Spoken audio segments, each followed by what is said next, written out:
कितनी जल्दी सो गई बे? अभी साला यही तो गड़बड़ नहीं है। टट्टी है। ए कॉपी कॉपी कॉपी करता है। 3 घंटे बाद भी लक्ष्मी को कुछ नहीं हुआ रहता, वो फिर रहती ही भाई।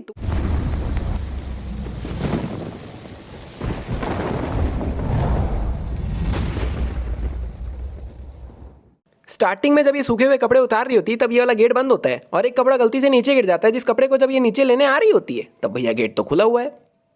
अभी दुपट्टे के बगल में डार्क ब्लू कलर के टी शर्ट जैसा कुछ टंगा हुआ है, लेकिन अगले ही पल भाई ये क्या प्रकट हुआ पड़ा है, वो टी शर्ट कहाँ गया? ये दुपट्टा पूरा का पूरा जमीन पे गिरा था, लेकिन जब ये इसे नीचे लेने आई तब पता नहीं इसके नीचे ये क्या बोलते हैं इसको, पता नहीं ये कहाँ से आ गया। अभी ऊपर के एंगल से दिखाने पे हरे टी शर्ट और इन दोनों के बीच में काफी ज्यादा गैप है, लेकिन अगले ही पल नीचे के एंगल से दिखाने पे भाई बगल में आ जाती, बगल में। ये बाबा अपनी जगह खड़े खड़े लोटा से पानी फेंकता है और एक बार आप देखो तो सही ये खड़ा कहाँ है? मतलब भाई यहाँ बीच में ये खड़ा है और चारों तरफ लोग ही लोग खड़े हुए हैं, तो भाई पानी फेंका कहाँ है इसने? अभी आसिफ इस ग्लास को अच्छा खासा हिला रहा है, लेकिन इसके अंदर कुछ भी मिक्स नहीं हो रहा है और अंदर से कुछ भी नहीं गिर रहा है। लेकिन बाद में ग्लास को हल्का सा हिलाने से ग्लास के अंदर सब कुछ मिक्स हो जाता है और पूरा राख बाहर गिर जाता है। देखो इसमें पानी है, ये देखो। भाई लोटे में पानी था तो दीवार लाल कैसे हो गया? एक और केमिकल आता है, मिथाइल ऑरेंज। उसे दीवार पर बाबा ने पहले ही लिख दिया था कि मैं चुरा लूं। जब पानी के साथ वो रिएक्ट होता है तो लाल रंग बन जाता है, खून नहीं होता है वो। तो यहाँ पे आसिफ का कहना है कि एक केमिकल आता है जिससे बाबा ने पहले ही दीवार पे लिख दिया था मैं चुड़ैलू, और इसीलिए वो लाल हो गया। यानी कि उस दीवार पे केमिकल था और उस पे पानी पड़ा, इसीलिए वो लाल हो गया। लेकिन भाई इस दीवार पे थोड़ी ना कुछ केमिकल वगैरह था, ये दीवार क्यों लाल हो गया? अभी ये 2 स्टंप एक साथ पकड़ा हुआ है अगल बगल में, लेकिन अगले ही पल एक स्टंप गायब हो गया। यहाँ पे आसिफ तीनों स्टंप्स को बैग में उल्टा रखता है, लेकिन जब घर जाके निकाल रहा होता है तब तीनों स्टंप सीधे पड़े हुए हैं, तीनों स्टंप तीनों। रश्मि अभी गेट के राइट में खड़ी है, लेकिन अगले ही पल गेट के लेफ्ट में आ जाती है। अभी एक स्टंप आसिफ के हाथ में और 2 स्टंप बैग में रखे हुए हैं, लेकिन बाद में जब दूसरा स्टंप धोने के लिए उठा रहा होता है तब भाई ये तो जमीन से उठा रहा है।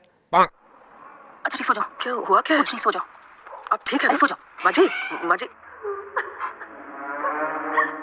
ये बस अपने बहू से मिलके जा ही रही होती है और 5 सेकंड में वापस से रोने की आवाजें आती है। तो क्या इसकी बहू को नहीं आई रोने की आवाज? नहीं चल ठीक है, पहले सोई होगी इसलिए पहले नहीं आई होगी आवाज, लेकिन अभी 5 सेकंड पहले तो अपनी सासू माँ से मिली है, ये 5 सेकंड में सो भी गई क्या वापस? कौन है? कौन रो रहा है? चल रोने की आवाज नहीं आई, लेकिन इसकी सास की आवाज भी नहीं आई क्या इसको? कितनी जल्दी सो गई बे?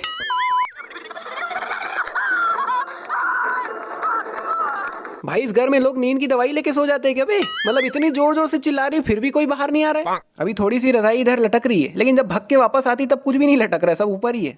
और कितना ऊंचा बेड है भाई, मतलब इतनी बड़ी आंटी नीचे घुस गई फिर भी कितना ऊंचा है। मतलब जनरली इस टेबल और बेड की हाइट सेम ही होती है, लेकिन अब इस टेबल को देख के आप अंदाजा लगा लो कितना एक्स्ट्रा ही ऊंचा है ये। मैं कह रही हूँ भूत।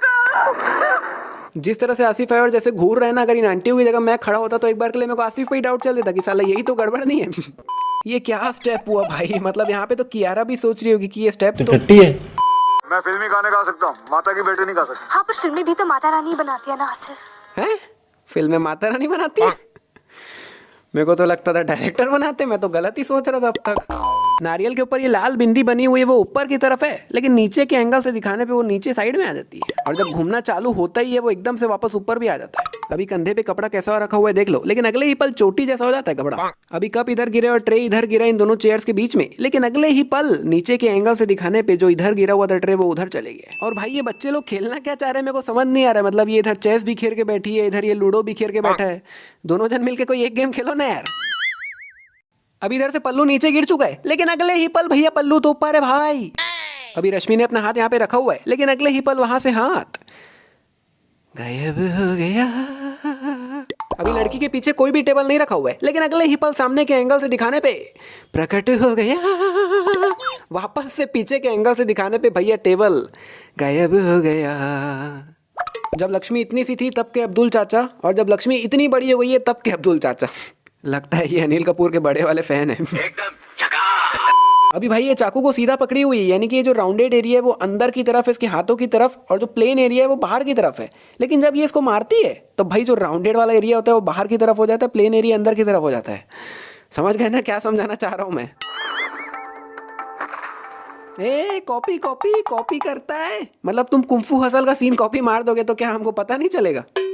अभी भाई ध्यान से देखोगे तो इन दोनों के अलावा दूर दूर तक कोई भी नहीं दिख रहा है ना। और मैं आपकी जानकारी के लिए बता दूं कि ये लक्ष्मी है, लेकिन एकदम से अगले ही पल सामने इन दोनों के आगे ये कहां से आ जाता है पता नहीं।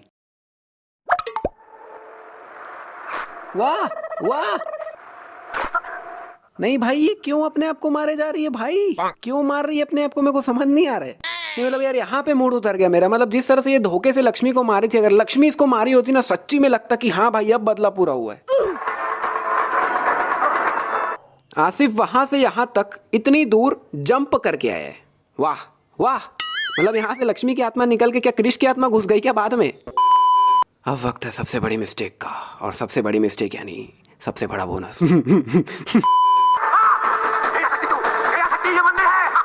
तो यहाँ पे लक्ष्मी मंदिर के अंदर नहीं जा पाती और ये मंदिर के अंदर जाके बैठ जाते हैं और एक तरह का टेंशन हो जाता है कि इसको बाहर कैसे निकाले। और लक्ष्मी काफी ज्यादा कोशिश करती है लेकिन फाइनली वो अंदर नहीं जा पाती। फिर इसके बाद ये दिमाग लगाती है कि मैं अंदर नहीं आ सकती तो क्या हुआ, आसिफ तो आ ही सकता है।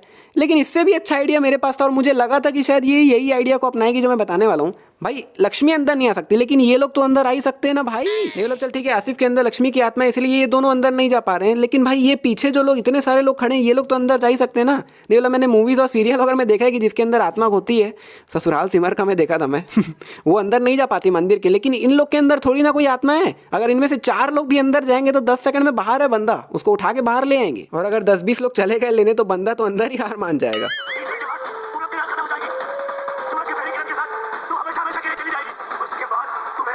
भैया आप बहुत बड़ी गलत फहमी में हो कि 3 घंटे में वो जाने वाली है, क्योंकि आपने प्रोसीजर ही कंप्लीट नहीं किया है ना। पहले प्रोसीजर क्या था वो ध्यान से सुनो आप। और पवित्र अग्नि के इर्द गिर्द नृत्य करेंगे।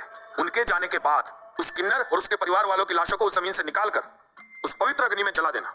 इससे अगली सुबह की पहली किरण के साथ उस किन्नर की आत्मा को मुक्ति मिल जाएगी और वो तुम्हारा कुछ नहीं बिगाड़ पाएगी।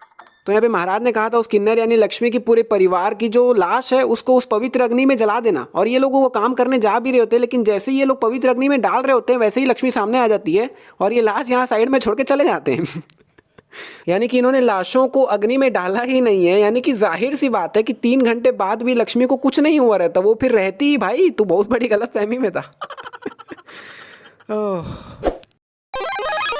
तो भैया यहीं पे समाप्त होती है वीडियो। अगर आपको वीडियो पसंद आई तो लाइक कीजिए, शेयर कीजिए, कमेंट कीजिए, सब्सक्राइब कीजिए। और ये फटाके फूटे पड़े हैं और इसके बीच में मैंने वीडियो कैसे कैसे बनाए हैं मैं ही जानता हूँ भाई, दिमाग खराब हो गया था। और भाई 8 मिनट तक भी नहीं गई यार वीडियो, मतलब मैं 1 ऐड से ज़्यादा ऐड भी नहीं डाल पाऊंगा। शिट। तो मिलते हैं नेक्स्ट वीडियो में। Thanks for watching.